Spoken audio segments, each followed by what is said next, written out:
এক ক্লাসে সব স্ট্রাকচার শিখিয়ে দেবো, চলুন শুরু করি। আমি খেতে পারি, আই ক্যান ইট। আমি খেতে পারতাম, আই কুড ইট। আমি খাবো, আই উইল ইট।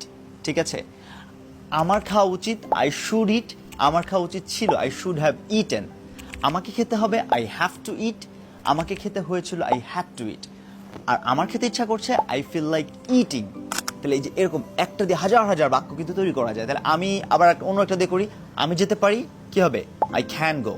আমি যেতে পারতাম, আই কুড গো। আর আমি যাব, আই উইল গো। আর যদি বলি না আমি অবশ্যই যাব, আই মাস্ট গো। আর যদি বলি যে আমাকে যেতে হবে, আই হ্যাভ টু গো। আর যদি আমাকে যেতে হয়েছিল, আই হ্যাড টু গো। ঠিক আছে, আর আমার যাওয়া উচিত, আই শুড গো। আমার যাওয়া উচিত ছিল, আই শুড হ্যাভ গান। আশা করি ব্যাপারটা বুঝতে পেরেছেন যে আমি বলেছি খাওয়া দিয়ে এবং যাওয়া দিয়ে, আপনারা বলেন যে শেখা দিয়ে। ঠিক আছে, দেখি কারা কারা করতে পারেন, দেখবো কমেন্ট সেকশনে। অনেকগুলো স্ট্রাকচার দিয়ে দিয়েছে, কিন্তু এটা দিয়ে কিন্তু লাখ লাখ বাক্য তৈরি করা যায়। দেখা হবে পরের ক্লাসে।